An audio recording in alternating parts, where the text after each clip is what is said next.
Shalom, shalom, peuple de Dieu, que l'Éternel Dieu vous bénisse abondamment. Je voulais juste partager avec vous un petit message qui peut consoler ton cœur, qui peut te rappeler ton vraie identité.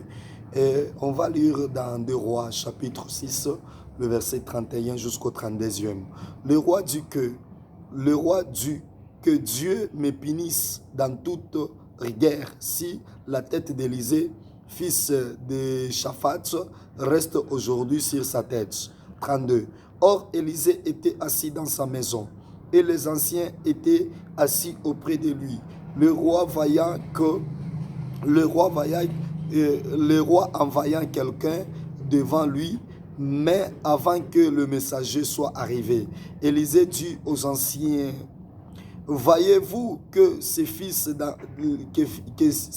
d'assassins envoient quelqu'un pour m'ôter la tête?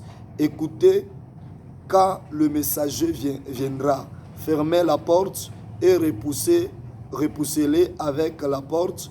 Le bruit de pas de son maître ne se fait-tu pas entendre derrière? Fini le verset.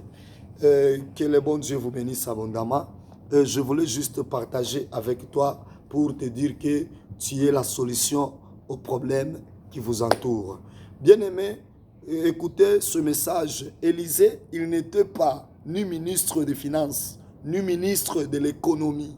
Il ne faisait rien dans le gouvernement de ce royaume-là.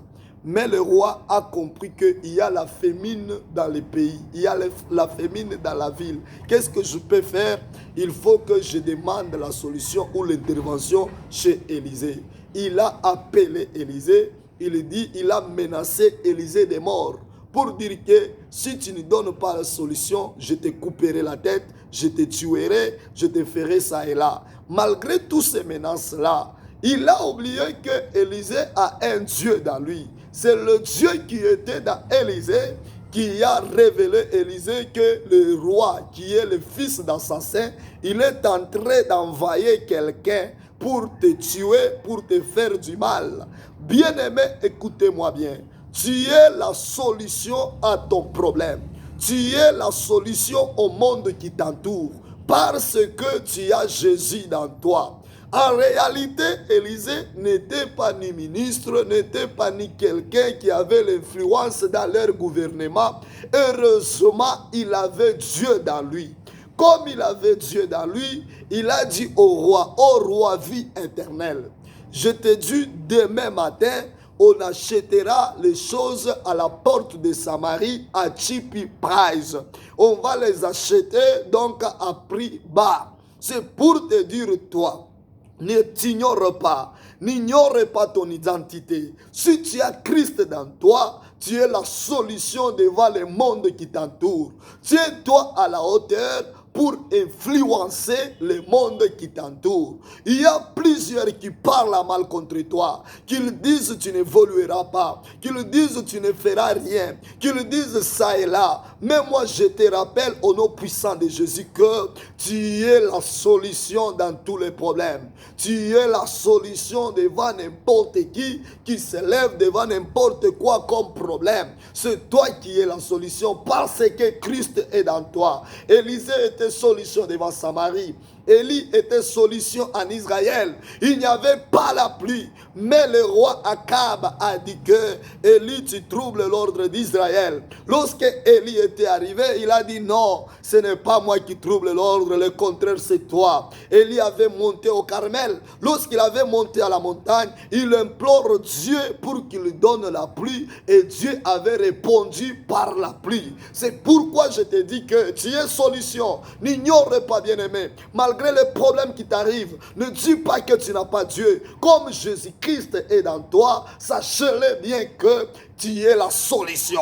À cause de Christ dans toi, tu réussiras. Cette fois-ci, ce n'est pas pour échouer. Cette fois-ci, c'est pour réussir. Cette fois-ci, c'est pour gagner. Cette fois-ci, c'est pour chanter le chant de victoire. Un jour, Israël était battu par la ville d'Aï, la petite de toutes les villes. À cause de quoi? À cause de l'interdit qui était au milieu d'Israël. Josué a pleuré. Josué avait invoqué l'Éternel Dieu lorsqu'il a appelé Dieu. Fin de compte, Israël avait bâti Haï et Israël avait rentré avec le chant de victoire. C'est pourquoi je te dis, à partir de maintenant, croyez et sachez qu'au nom de Jésus-Christ, tu es aussi solution dans ta famille. Tu es aussi solution dans ton mariage. Tu es aussi solution dans toutes les choses. Tout ce qui était difficile, tout ce qui ne marchait pas, tout ce qui était bloqué, quelle que soit la maladie, toi-même tu as la solution. La solution c'est quoi? C'est Jésus-Christ qui est dans toi. Si tu crois à ce nom-là, c'est le nom qui est le tout-puissant. C'est le nom qui a la possibilité de changer même l'identité. C'est pourquoi je déclare à toi qui m'écoute, je déclare à toi qui me suis, tu es une solution de ta vie, tu es une solution dans toutes les choses, tu es une solution dans ce que tu fais,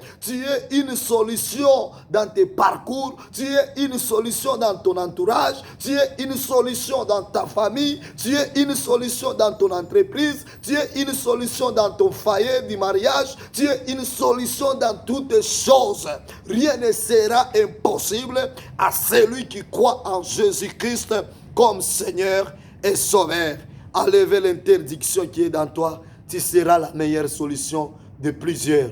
Tu seras la meilleure solution de ta famille. Tu seras la meilleure solution de ton entreprise. Tu seras la meilleure solution du monde qui t'entoure. Tiens-toi à la hauteur pour influencer le monde qui nous entoure. Il est temps, frères et sœurs, réveille-toi, n'ignore pas ton identité. Tu es la solution au problème qui est en train de ronger le monde qui t'entoure. Que l'Éternel Dieu soit avec vous. Que mon Dieu Tout-Puissant vous bénisse. Sois maintenant la solution dans toutes choses. Sans toi que tu es solution. Moïse était solution devant la mer Rouge. Lorsque l'Éternel cherchait avec qui, mais il a trouvé Moïse, il a dit, frappe les bâtons sur la mer. Et la mer s'est séparée en deux. Et Israël avait traversé à pied sec.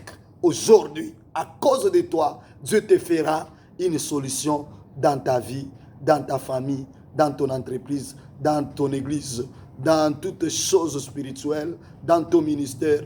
Tu es solution de plusieurs. Que le bon Dieu vous bénisse. Au nom de Jésus-Christ. Amen. Shalom.